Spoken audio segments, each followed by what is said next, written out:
excited about today. I am so excited about today. Like, hello!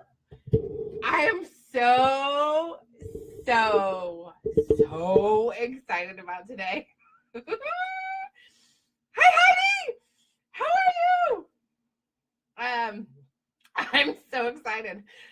There's moments in my life where I'm like, I wonder if I'm going to have something to talk about today. And then, bam!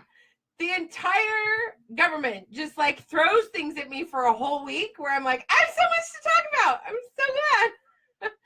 I'm glad you're good, Hyde. I love you. I miss you. There's so much good shit to talk about and fuck up. So I'm just so excited. Okay, so I cannot even stand what's happening in our government right now on so many levels. Like, it's so good and so bad all at the same time. And I'll tell you why it's good. So I think it's really good because it gives us an opportunity to have a really good jumping off point to really, really fuck some shit up. And of course, the vet is calling right now to talk to me, and I can't because I'm live. So that's really funny. So I am really excited about what's going on because it's really bad and really good. And I was having a conversation earlier with my friend Marcy, who was like, Miss, you've got to stop talking about how like this is good. Like the whole entire infrastructure of our nation falling is good. And I'm like, but it is, because I think it's going to wake people up.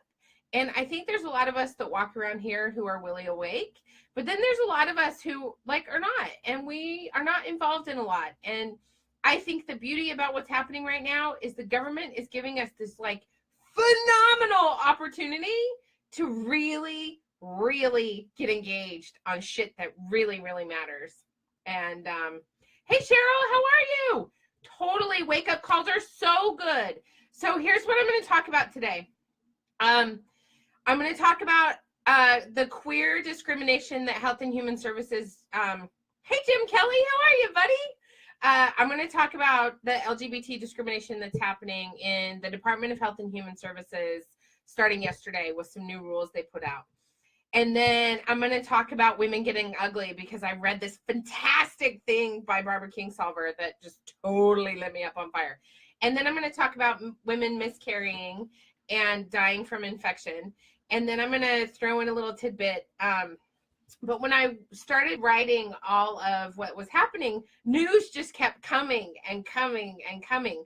And so I'm also really excited that Fuck Shit Up Friday is today because it's actually laying a really great foundation for Monday's Mayhem, which is going to be all about the 45th anniversary of Roe versus Wade. So I'm really excited that we're really going to be able to connect some good stuff together. So anyway, it's going to be a really great week of badass feminista engagement. So I had someone send me a message on Twitter the other day who was like, you are 100% pedal to the metal, move people forward. The problem with me is that I'm all like, hurry up and change, which really has a poor success rate. So it's not helpful for me to be like, hurry up and change, because people don't want to hurry up and change. They want like information, and they want to have information. And so I've really been struggling with that, but I have been reassured that it's okay for me to be 100% pedal to the metal, because that's just who I am. And it inspires other people to at least be thoughtful and intentional in engaging in action. So, I mean, I drive a Camaro, for Christ's sake. Like, let's just be real. I love going entirely too fast for other people. And I still like listen to heavy metal music while I'm driving my Camaro. So anyway, the first thing we're going to talk about is this. That yesterday, the Department of Health and Human Services, which let's just say we're talking about health and human services. We're not talking about health and human services only of straight white men. No, we're talking about the entire nation, Health and Human Services. The Trump administration announced that they are actually creating a special office just for people who are religious who are experiencing discrimination. So what they are doing is they're eliminating the office that was developed for LGBT folks who are experiencing discrimination in healthcare. And they are adding the Conscience and Religious Freedom Division, which is a wing of the agency's Office of Civil Rights. And it is expected that it will bolster religious freedom or religious imposition measures at the expense of vulnerable patients. So at a time when we are experiencing untold healthcare issues in this country, and that especially LGBTQ folks are marginalized already in the medical community, and I can speak to that firsthand as someone who puts the B back in LGBT. I have experienced that discrimination myself as a bisexual woman. It's really problematic for me on a number of levels that the new division, and I quote, would help guarantee that victims of unlawful discrimination, healthcare providers with objections to caring for disproportionately vulnerable patients find justice. I'm just going to type that sentence into the comments so you all can see exactly what it says. That healthcare providers with objections to caring for disproportionately, hold on, I have to spell it right, vulnerable patients would be able to find justice. So this means that people who don't want to help people with HIV, which I have had a friend recently who was in the hospital for back surgery who was not able to get his HIV medication, like a couple weeks ago, like a month ago. Transgender patients who come in who are suicidal, who are rejected for mental health services and then commit suicide a week later. We are talking the most vulnerable people in the world. And I am a 43-year-old woman who remembers watching people die of HIV and AIDS, even though I didn't know what it was at the time because I was young. But I remember the movie Philadelphia. Yes, Cheryl, this is way, way, way so wrong. I remember the movie Philadelphia. I remember watching my mom's friends die. I remember knowing who was dying of HIV and AIDS.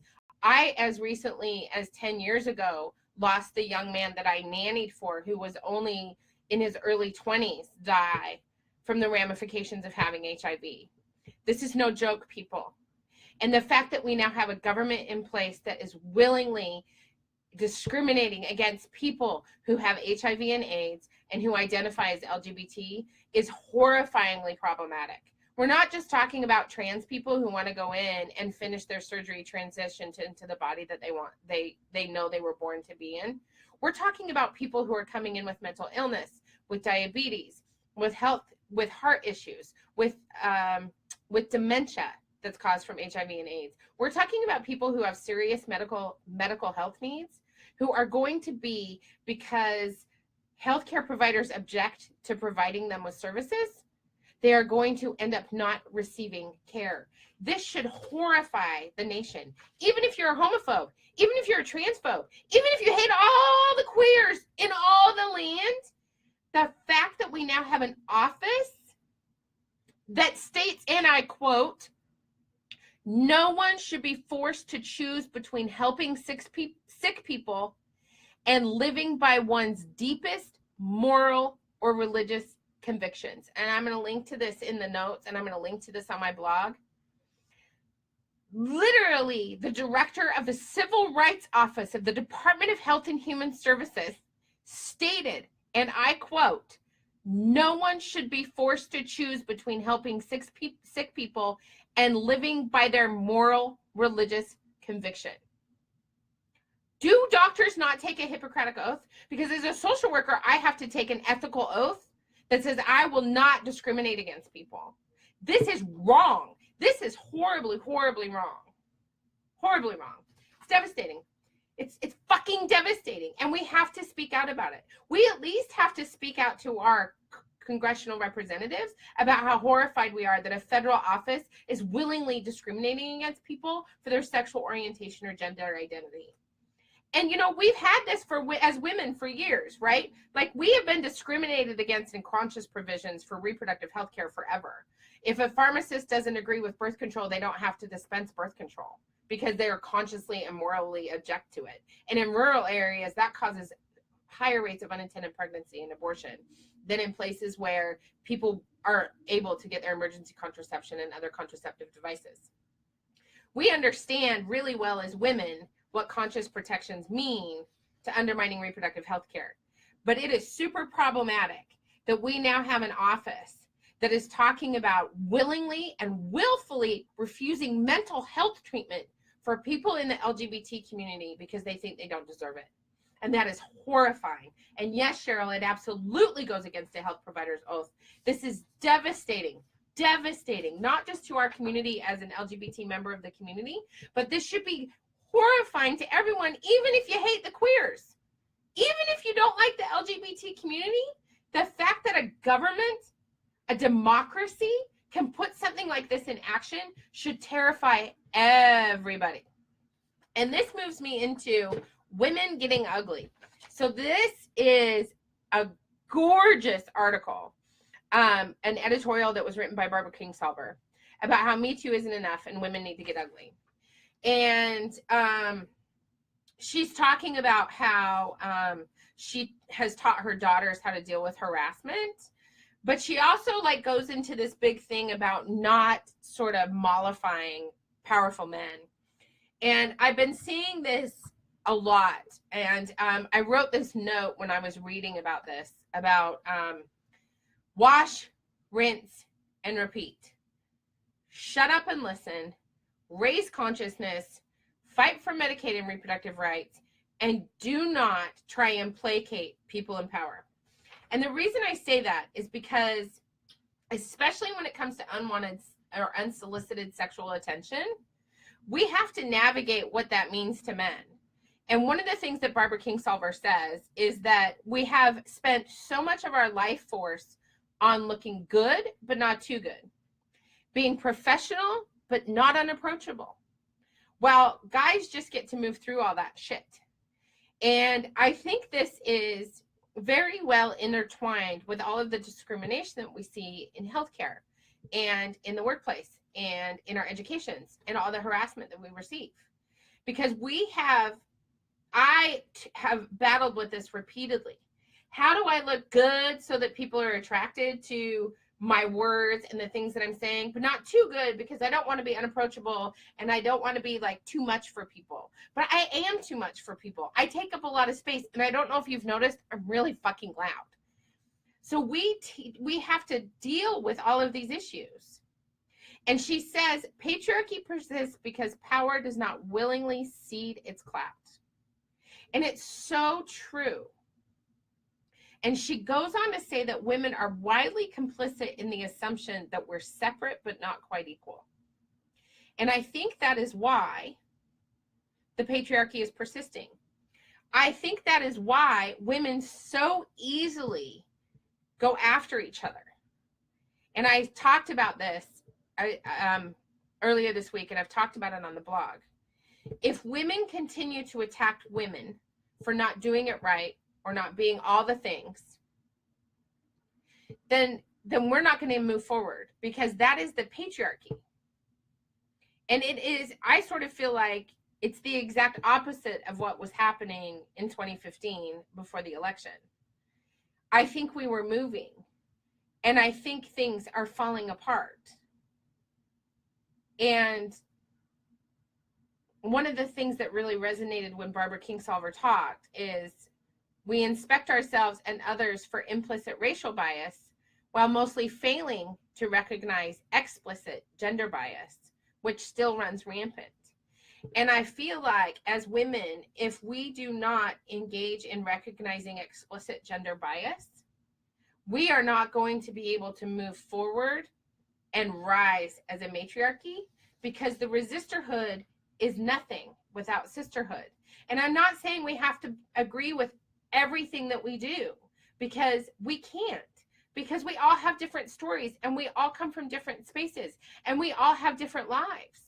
We all have different beliefs, but we should be able to sit down with each other and have coffee in each other's living rooms without ripping each other to shreds for saying something that somebody doesn't like. And this is what worries me about having arguments on social media platforms. Well, I use this platform because I love this platform and it helps me get my voice out and my messages out and talk to people and connect with people that I normally never be able to connect with. I also feel like this platform has really, Cheryl, I'll get to your comment in a second, has really made it so that we say stuff to each other as women that we would never say to our faces.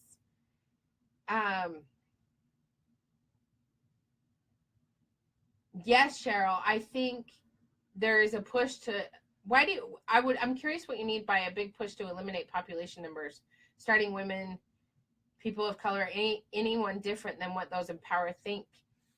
I think there is a truth to that, but I also really, I'm curious what you need about pushing to eliminate population numbers.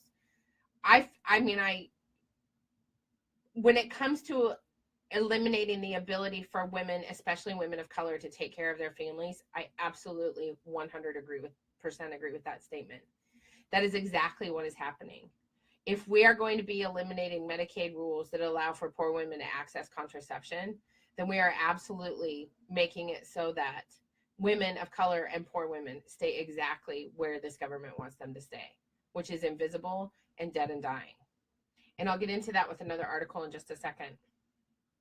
But I really want to recognize that we have got to realize that women live under threat. Not sometimes, but all the time. And that's what Barbara Kingsolver said in her article.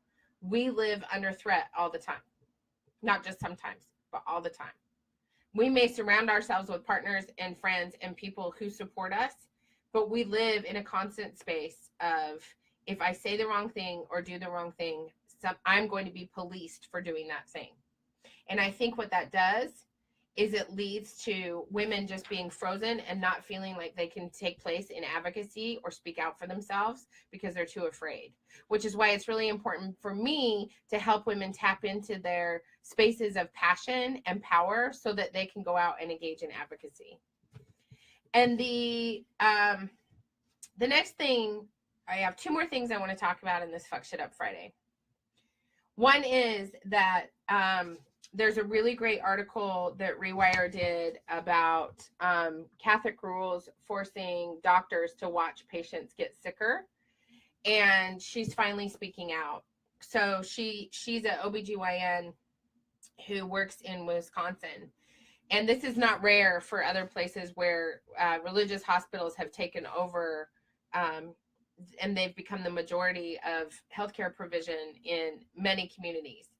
And one of the problems that is really troublesome is that when women come in for miscarriage, doctors are not allowed to give a patient mifepristone, which the American College of OBGYNs, obstetricians and gynecologists, is part of the drug regimen for cases where, for example, a woman miscarries twins, but only one naturally comes out, which leads to infection and fever and death of the mother. And so in this particular situation, the patient was induced, she was given medication to induce labor, but she never, because the hospital was Catholic, they were never able to provide mifepristone, which is the recognized way to move a woman through labor faster when the other fetus is dead. And there's a bill that's being voted on today where if the umbilical cord is still pulsing with blood, you can't help a woman finish her miscarriage as a doctor. And that doesn't mean the baby's alive. That doesn't mean the fetus is alive. That doesn't mean it's alive. It means there's still blood running through the placenta and the umbilical cord. But the way that language is written in this federal law is really troublesome because what it does is it means that we have elected officials being doctors when they aren't doctors. And we're talking about women who are very much having wanted pregnancies and who are experiencing the gut-wrenching effect of miscarriage, not being able to push through their miscarriage in a way that is humane and is effective and is life-saving for women because of restriction on what is best practice according to the greatest trained doctors in the world, the American College of Obstetricians and Gynecologists.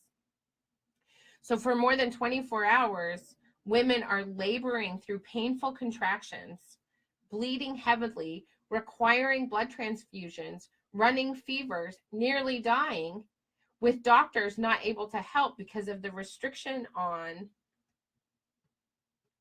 these medical practices. And this is scary because these new rules that were just put in place by the Department of Health and Human Services regarding LGBT folks also contain rules that deny women health care. They deny women the ability to miscarry in a humane way. No matter where you fall on the pro-choice, anti-choice spectrum, because it is very much a spectrum, no matter where you fall on that line, it is critical to understand that by putting these policies in place, we are keeping women from choosing what kind of health care they want to receive when they are miscarrying a child that they have been anticipating giving birth to. It is horrifying that these are the practices that are being put in place by administrative rule in the Department of Health and Human Services. It's horribly problematic, and it doesn't allow doctors to practice medicine. So these same Catholic rules that were just restricted to Catholic hospitals are going to now be spread all over the nation, which is highly problematic, especially when a woman is miscarrying. It's horrible. It's terrible. And we have to speak out against this.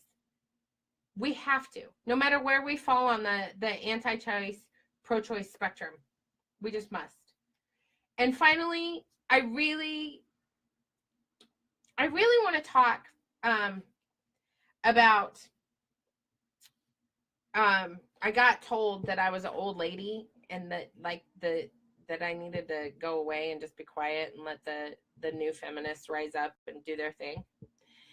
And first of all, I'm not an old lady. I'm only 43. But there used to be, when I was growing up, sort of this admiration of the old crone, right? Like the old lady, like honoring our elderly.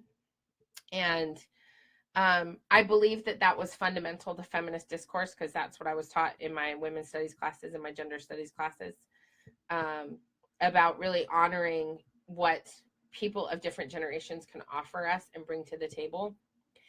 And I feel like this is sort of dirty patriarchal politics coming into play, because, and it goes back to what I was saying earlier about being able to listen to all of us as women and take on board what other women have to say without immediately attacking, which I also have a problem with. So I am really learning to sit back and be quiet and absorb other people's experiences.